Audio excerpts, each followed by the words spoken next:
مساء الخير حبايبي، يا رب تكونوا بخير وانتوا بتشوفوا الفيديو. النهارده هنعمل شويه بسكوت ينفعوا للفطار كده، خفيف وهش جدا واقتصادي جدا. وشايفين الفراغات عامله فيه ازاي، هش كده تقطميه بيدوب في الشاي باللبن او في الشاي بس. جربي الطريقه سهله قوي ومن غير تعقيدات.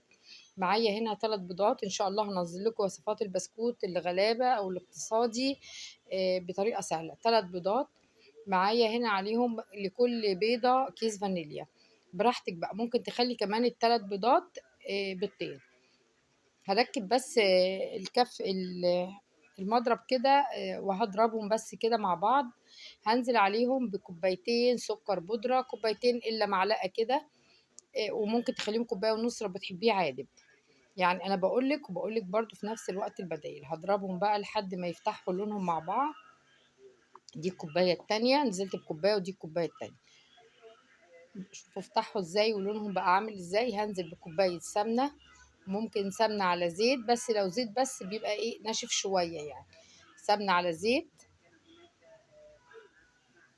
وهضرب من غير زبدة بقى ولا حاجة. معايا نص كوباية لبن، هحط عليها معلقة نشادر من بتاعة الأكل ممسوحة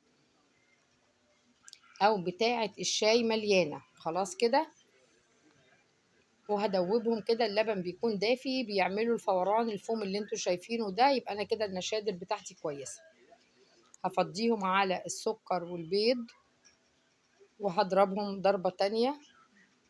هنزل بكيلو دقيق، كيلو دقيق كحكو بسكوت او كيلو دقيق لجميع الاغراض. الوصفة دي فيها ينفع الاتنين.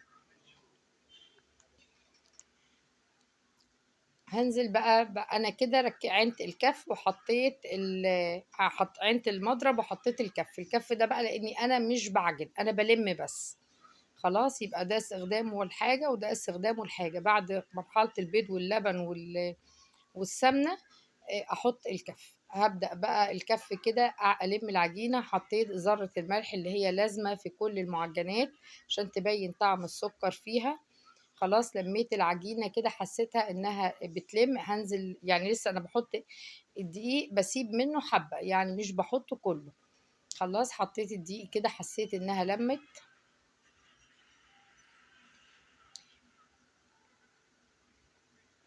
طبعا البسكوت ده خفيف، ما فيهوش سمنات كتير زي يعني المفروض يعني في ناس كتير بتحط كوبايتين، لا هي كوبايه حلو.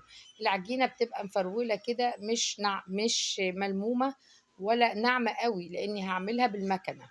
لكن لو هعملها بالقمع اخليها انعم من كده. يعني اقل الدقيق او ازود السمنه براحتك بقى، او السوائل. جبت الصواني ودهنتها على طول كده مادة الدهنية اللي أنا بستخدمها. وجبت مفرمة البسكوت العادية خالص، اللي اليدوي دي أو الكهرباء اللي عندك، يعني اشتغلي بيه، أو قمع بسكوت، أو تفرديها بالنشابة وتمشي عليها بالشوكة وتقطعيها قطعات متساوية، لا تقيسي بالمسطرة، لا بعينيكي كده. هاخد قطعة قطعة وهعمل. أول ما ألاقي البسكوتة بتنزل خفيفة في إيدي، أعرف إن أنا بسكوتي حلو.